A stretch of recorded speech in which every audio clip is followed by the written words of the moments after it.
শুরু করি তাহলে। গতদিনের লেকচারটা শেষ করে তারপর গতদিন আমরা হচ্ছে মিডিয়ান পর্যন্ত করেছিলাম, তাই না? তো হোমওয়ার্ক যেটা বলেছিলাম, মিডিয়ান ফাইন্ড করেছিলেন কেউ? জি ম্যাম, করছিলাম। এখানে আমি বলেছিলাম যে পিডিএফ তো দেওয়াই ছিল। আচ্ছা, মিডিয়ান কত এসেছিল এখানে ওই ম্যাম ডাটার জন্য? 17.52 এরকম আসছে। আচ্ছা, আর কেউ করেছেন? তাহলে বোঝা যেত যে ঠিকঠাক হয়েছে কিনা আসলেও, তাই না? আর কেউ করেননি? একজনই করেছেন শুধু?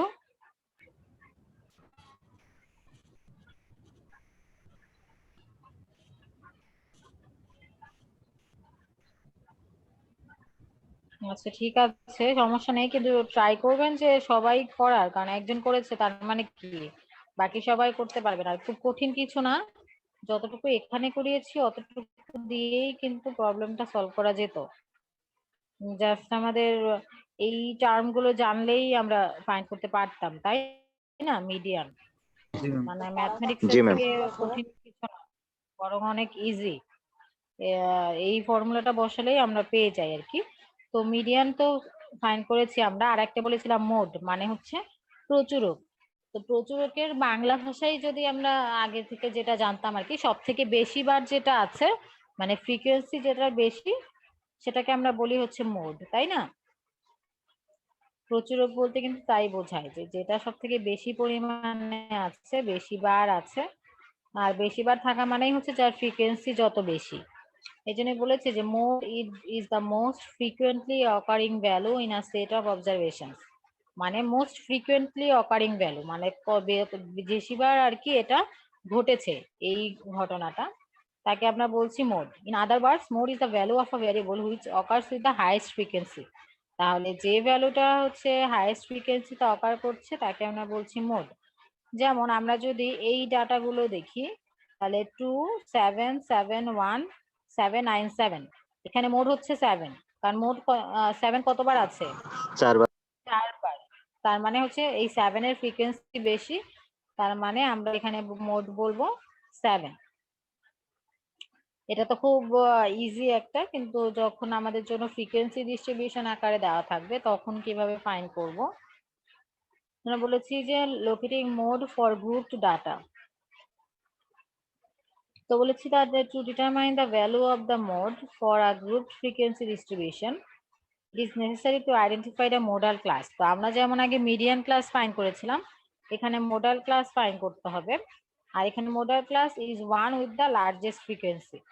মিডিয়ানের বেলায় মিডিয়ান ক্লাস কি ফাইন্ড করেছিলাম? যেটা কিনা n/2 থেকে বড় অথবা n/2 এর সমান হয়েছিল, তাই না? যে অবজারভেশন যদি 50 হয় তাহলে অবজারভেশনের হাফ হচ্ছে 25। তাহলে যে ফ্রিকোয়েন্সিটা 25 থেকে বড় অথবা 25 এর সমান ছিল সেটাকে আমি মোডাল ক্লাস মিডিয়ান ক্লাস ধরে নিয়েছিলাম। আর মোডের জন্য আরো ইজি, জাস্ট হাইয়েস্ট ফ্রিকোয়েন্সি যে ক্লাসে তাকে আমরা বলছি মোডাল ক্লাস। এরপর the formula for computing mode.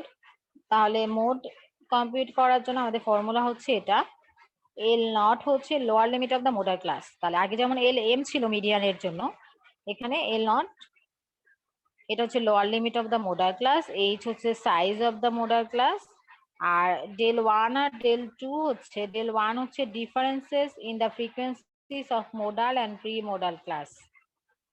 তার মানে মোডাল ক্লাস এবং প্রি মোডাল ক্লাসের পার্থক্যটা হচ্ছে ডেল ওয়ান।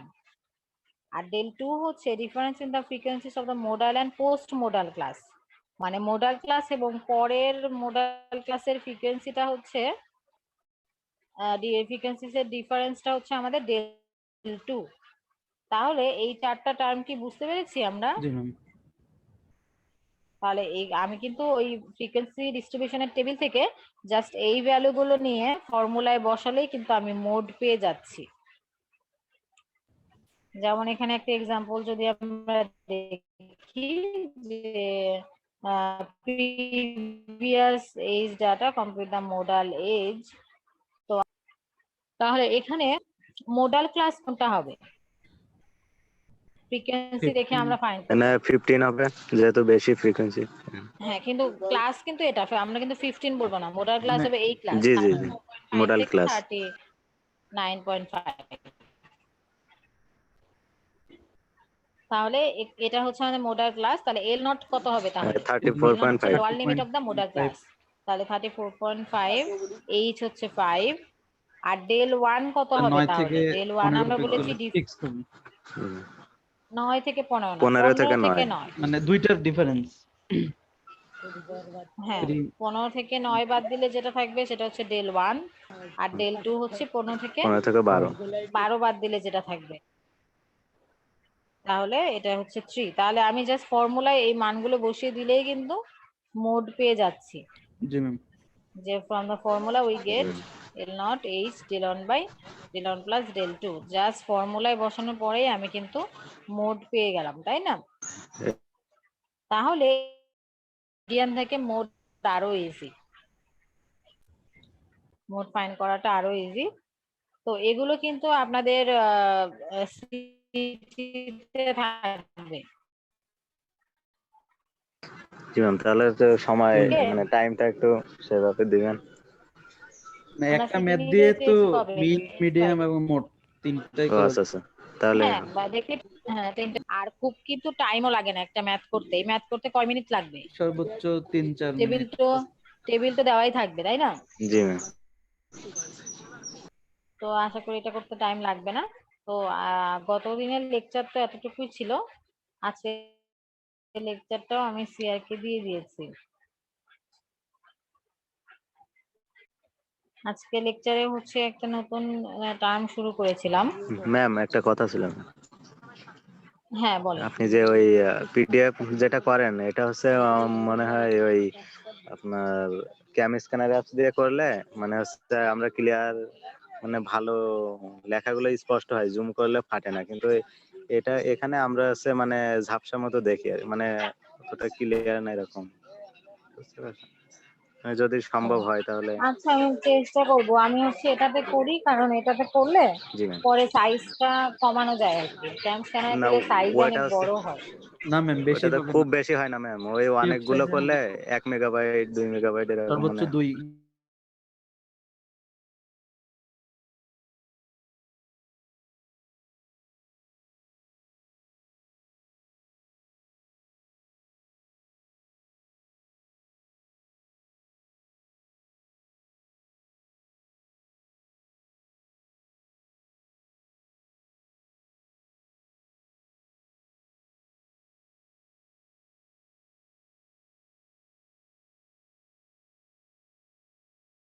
দুইটা লেকচার আর কি।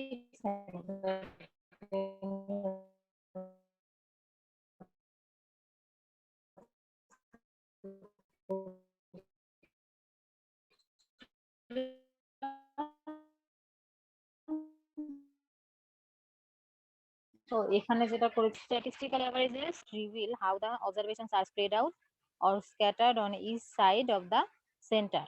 মানে হচ্ছে আগে আমাদের শুধু সেন্টার ফাইন্ড করতে পারতাম। আমরা যে সেন্ট্রাল টেন্ডেন্সি, মিন, মিডিয়ান, মোড, অ্যাভারেজ দিয়ে করলাম, যেটা সেন্টারটা আসলে কোথায়, মিডিয়ান অথবা হচ্ছে এর মিডল ভ্যালুটা আসলে কি সেটা ফাইন্ড করতাম। কিন্তু অবজারভেশন গুলো এই সেন্টারের চারপাশে কিভাবে স্প্রেড আউট করা আছে সেটা আমরা আইডেন্টিফাই করতে পারতাম না। সেটা আমরা যেটা দিয়ে করব, যে this characteristic of a distribution is known as dispersion. তাহলে ওই ক্যারেক্টারিস্টিককে আমি ডিসপারশন বলছি। আমি একটা এক্সাম্পলের মাধ্যমে যদি বলি, যেমন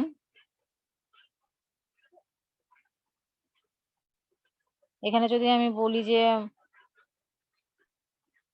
এরকম হয়তো ডাটা দেওয়া আছে, যে কোন একটা স্টুডেন্টের নাম্বার দেওয়া আছে, যে 5টা স্টুডেন্টের নাম্বার এভাবে দেওয়া আছে 50,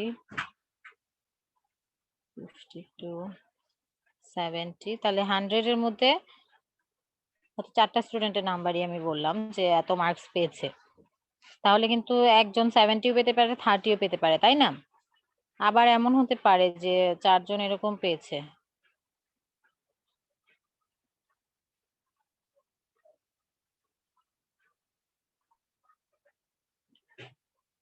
এমনও পেতে পারে, তাই না? এরকম আমি জাস্ট র্যান্ডমলি নিচ্ছি। আবার এমন হতে পারে এদের মধ্যে পার্থক্য খুব কম, 52 পেয়েছে একজন, একজন 51 পেয়েছে, 53 পেয়েছে, 54 পেয়েছে। তো আমি তো এটা র্যান্ডমলি লিখেছি, তো এরকম 4টা ভ্যালু অ্যাড করার পর হতে পারে যে এই সবগুলোর মিন সমান হতে পারে, যে মিন নাম্বার হলো, অ্যাভারেজ নাম্বার হলো যে অ্যাভারেজে সবাই 60 পেয়েছে, তিনটার ক্ষেত্রে অ্যাভারেজ সমান হলো। কিন্তু এদের ডাটার মধ্যে যে পার্থক্যটা, যে সব স্টুডেন্টের মার্কসের যে ডিফারেন্সটা, এখানে দেখতে পাচ্ছি একজন খুব বেশি পেয়েছে, একজন খুব কম পেয়েছে। এখানে দেখতে পাচ্ছি এরকম যে কাছাকাছি দুইজন, এই তিনজন মোটামুটি কাছাকাছি পেয়েছে, বাট একজন আবার খুব বেশি মার্কস পেয়েছে। আর থার্ড অবজারভেশন থেকে দেখতে পারি যে সবাই মোটামুটি একটা কাছাকাছি নাম্বার পেয়েছে, তাই না? এই টাইপের ক্যারেক্টারিস্টিক আসলে যেটা দিয়ে আমরা ডিফাইন করি তাকে আসলে আমরা বলি ডিসপারশন। কথা কি বুঝতে পেরেছেন? জি ম্যাম। মানে ডিসপারশন বলতে কি বোঝালাম? ডিসপারশন মানে হচ্ছে এটা, যে হচ্ছে ডিস্ট্রিবিউশন গুলো, অবজারভেশন গুলো কিভাবে সেন্টারের চারপাশে স্প্রেড আউট করা আছে, অথবা এদের মধ্যে সম্পর্কটা কিরকম সেটা দেখতে পারবো। যেমন এই অবজারভেশন গুলোর ডিফারেন্স খুব কম, তাই না? সেটা দেখতে পাচ্ছি। এগুলোর মধ্যে অনেক বেশি, কারণ এটা 30, 70, এটার মধ্যে কাছাকাছি তবুও। এটা মিডল, এটা হচ্ছে সব থেকে বেটার অবজারভেশন, যে সবগুলো স্টুডেন্টই মোটামুটি কাছাকাছি মার্ক পেয়েছে। ওকে, জি ডাটা ম্যাম। ডাটাগুলো কি ক্লাস হিসেবে দেওয়া থাকবে, মানে একটা মানে, নাকি র্যান্ডমলি দেওয়া থাকবে? বলতে গেলে না বা সেট র্যান্ডমলি তো হিসেবে দেওয়া থাকে, মানে থাকবে আমি থাকবে। যেভাবে নিয়েছি আমি তো হচ্ছে ডাটা ওইভাবে নিইনি, কারণ বইয়ে এরকম ডাটা দেওয়া আছে যেটার জন্য প্রত্যেকটার অ্যাভারেজ মার্ক সমান। মানে আচ্ছা একটা স্টুডেন্ট কিন্তু যদি 30 পায়, একজন 70 পায়, অ্যাভারেজে কিন্তু আমি ধরলাম যে অ্যাভারেজ 60 মার্ক পেয়েছে, কিন্তু ওই যে স্টুডেন্ট 30 পেয়েছে 100-এর মধ্যে, তার কি তাহলে ক্যারেক্টারিস্টিকটা ভালোভাবে আমরা না না। ফাইন্ড করতে পারলাম? হুম, অ্যাকুরেটলি অ্যাকুরেটলি কিন্তু ফাইন্ড করতে পারলাম না। জি ম্যাম। কিন্তু আমরা যদি অবজারভেশন মানে ডিসপারশন দিয়ে দেখি, তাহলে ডিসপারশন দিয়ে আমরা যখন এটার ক্যারেক্টারিস্টিক দেখব, তখন আমরা আরেকটু অ্যাকুরেটলি অবজারভেশন গুলোর ক্যারেক্টারিস্টিক ফাইন্ড করতে পারবো। তো ওটাই এখানে বলেছে আর কি। যেমন এখানে যে একটা টার্ম ফাইন্ড করেছি, এখানে বলেছে স্ট্যান্ডার্ড ডেভিয়েশন আর ভ্যারিয়েন্স। তো স্ট্যান্ডার্ড ডেভিয়েশনের ফর্মুলা হচ্ছে, আমরা যে এক্স আই আছে, এক্স আই মানে কি, যে অবজারভেশনটা দেওয়া আছে, তাই না? তাহলে এক্স আই থেকে কিন্তু আমি এক্স বারের ডিফারেন্স করছি, এক্স বারের ডিফারেন্স করছি, তার মানে কি, যে গড় যে দেওয়া আছে, অ্যাভারেজ যে দেওয়া আছে, সেটা কিন্তু অবজারভেশনটার খুব কাছাকাছি হলে, যদি আমি সব ছোট ভ্যালু পাই, তার মানে অবজারভেশন আর গড়ের মধ্যে পার্থক্যটা খুব কম, জি ম্যাম। তাই না? আমি এই স্ট্যান্ডার্ড ডেভিয়েশনের ভ্যালুগুলো যত ছোট পাবো, আমরা বুঝতে পারবো যে ডাটাগুলো তত বেটার, কাছাকাছি থাকতো না। কাছাকাছি আছে। তো স্ট্যান্ডার্ড ডেভিয়েশনের ডেফিনেশনে বলেছে যে standard deviation is defined as the square root of the mean. যেহেতু এটা স্কোয়ার রুট আর মিন বলেছে, তার কারণ হচ্ছে আমরা কোনো একটা ডাটার সাম ডিভাইড যদি এন করি, তার মানে হচ্ছে বোঝায় অ্যাভারেজ, তাই না? জি ম্যাম। তো আমরা x i minus x bar whole স্কোয়ারের যেহেতু average divided by n minus one করেছি, তার একটা কারণ আছে, সেটা হচ্ছে এটা স্যাম্পলের জন্য করেছি। আমরা হচ্ছে যদি পপুলেশনের জন্য করতাম তাহলে শুধু এন লিখতাম, এখানে আমি ডিভাইড করেছি এন মাইনাস ওয়ান দিয়ে। তার কারণ হচ্ছে যেহেতু স্যাম্পল নিয়েছি, স্যাম্পল অবশ্যই পপুলেশনের থেকে একটু ছোট হবে, তাই আমরা এন মাইনাস ওয়ান দিয়ে ডিভাইড করেছি। কিছু কিছু বইয়ে এন দিয়েও ডিভাইড করা থাকতে পারে, ম্যাম কিন্তু এখানে বেটার অবজারভেশন এখানে হচ্ছে উপরে তো এন মাইনাস ওয়ান মাইনাস দিয়ে ডিভাইড দেওয়া করা। আছে, সেটা দেখলে বোঝা যাবে যে মানে উপরে যেহেতু আমরা নেগেটিভ মানে এক্স আই থেকে এক্স প্রাইম মাইনাস করছি, তাহলে মানে এভারেজটা ওই নিচের এন মাইনাস ওয়ানই হবে। না, সেটার জন্য এন মাইনাস ওয়ান আসলে হচ্ছে না, এখানে এন মাইনাস ওয়ান হচ্ছে আমি স্যাম্পল অবজারভেশন নিচ্ছি এজন্য।